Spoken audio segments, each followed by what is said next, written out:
నమస్తే. ఇన్నాళ్ళు నన్ను సపోర్ట్ చేస్తూ, ఎంకరేజ్ చేస్తూ మీ ప్రేమని నాకు అందిస్తున్న ప్రతి ఒక్కరికి కృతజ్ఞతలు.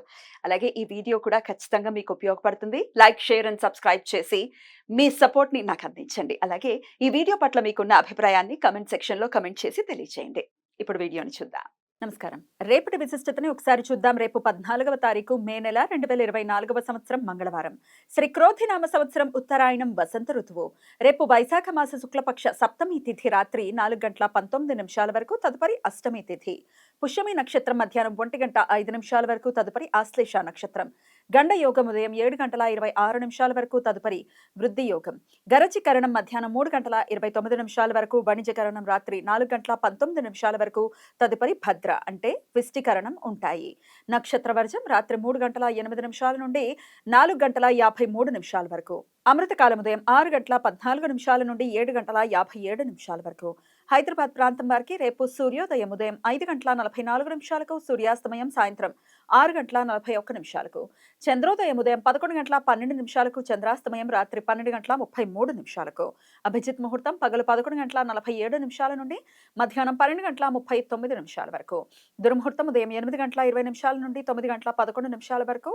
మరలా రాత్రి 11:06 నుండి 11:50 వరకు. రాహుకాలం మధ్యాహ్నం 3:27 నుండి సాయంత్రం 5:04 వరకు. గుళిక కాలం మధ్యాహ్నం 12:13 నుండి 1:50 వరకు. యమగండం ఉదయం 8:59 నుండి 10:36 వరకు. రేపు గంగా సప్తమి, గంగా జయంతి. గంగాదేవి భూమి మీదకు వచ్చే సందర్భంలో ఆ ప్రవాహ పరవళ్లకు భూమి కొట్టుకుపోతుందనే ఆలోచనతో శివుడు తన జటాజూటంలో గంగను పెట్టుకున్నాడట. తన పితృదేవతలకు మోక్ష ప్రాప్తి కోసం వారి అస్థికల మీద గంగా నదిని ప్రవహింప చెయ్యాలని భగీరథుడు శివుని గురించి ఘోర తపస్సు చేయగా మెచ్చిన శివుడు గంగా నదిని భూమి మీదకు వదిలాడట. పరవళ్లు తొక్కుతూ గంగా నది జహ్ను మహర్షి ఆశ్రమాన్ని ముంచెత్తిందట. ఆగ్రహించిన జహ్ను మహర్షి గంగా జలాన్ని మొత్తం తాగేశాడట.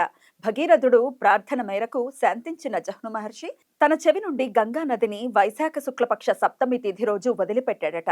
జహ్ను మహర్షి నుండి పునర్జన్మని పొందినది కాబట్టి గంగా నదిని జాహ్నవి అని పిలుస్తారని పురాణ కథనం. రేపు గంగా నదిలో పుణ్య స్నానాలు చేయటం చాలా పవిత్ర కార్యంగా భావిస్తారు.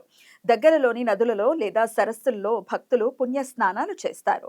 పుణ్య స్నానాలు చేయడానికి అనుకూలమైన ముహూర్తం ఉదయం 10:55 నుండి మధ్యాహ్నం 1:30 వరకు ఉంటుంది. రేపటి నుండి శ్రీ నృసింహ నవరాత్రులు ప్రారంభమవుతాయి. రేపు విద్యారణ్య స్వామి వారి జయంతి. విద్యారణ్య స్వామి వైశాఖ శుక్లపక్ష సప్తమి తిథి రోజు ఏకశిలా నగరం అంటే ప్రస్తుత వరంగల్లో జన్మించారు. వీరిని మాధవాచార్యులు అని కూడా పిలుస్తారు. విజయనగర సామ్రాజ్య స్థాపనలో ముఖ్య భూమికను పోషించి ఆస్థాన సిద్ధాంతిగా కూడా కొనసాగారు. తదనంతరం క్రీస్తు శకం 1380-1386 మధ్య కాలంలో శృంగేరి శారదా పీఠానికి 12వ జగద్గురువులుగా ఉన్నారు. హిందూ వేదాంత సారాన్ని గ్రహించి సర్వదర్శన సంగ్రహ అనే అద్వైత సిద్ధాంత గ్రంథాన్ని రచించారు. రేపు దేవి కన్యాకుమారి జయంతి. నెరయన రవి వృషభ రాశిలో రేపు సాయంత్రం 5:54 ప్రవేశిస్తాడు. అప్పటి నుండి వృషభ మాసం ప్రారంభమవుతుంది. తమిళ సౌరమాన పంచాంగం ప్రకారం వైకాసి మాసం రేపటి నుండి ప్రారంభమవుతుంది. రేపు వృషభ సంక్రాంతి. పితృదేవతలకు శ్రాద్ధ విధులను నిర్వర్తించడానికి అనుకూలమైన విష్ణుపద పుణ్యకాలం రేపు పగలు 11:10 నుండి సాయంత్రం 5:54 వరకు ఉంటుంది. రేపు ద్వాపర యుగాది. పితృదేవతలకు శ్రాద్ధ కర్మలు నిర్వర్తించడానికి, దాన ధర్మాలు చేయటానికి అనుకూలం.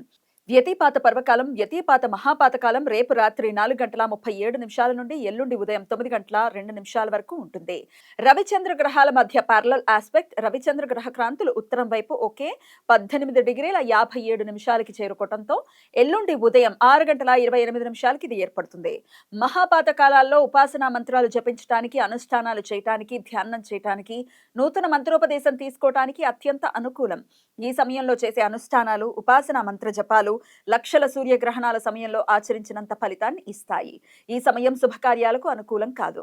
మంగళవారం ఆశ్లేష నక్షత్ర కలయిక ఉండటం చేత సర్వార్థ సిద్ధి యోగం రేపు మధ్యాహ్నం 1:05 నుండి ఎల్లుండి సూర్యోదయం వరకు ఉంటుంది.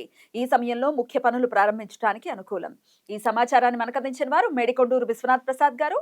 ఆయనకు కృతజ్ఞతల్ని తెలియజేస్తూ గంగాదేవి స్మరణతో సమస్త సన్మంగళాని భవంతు. నమస్కారం.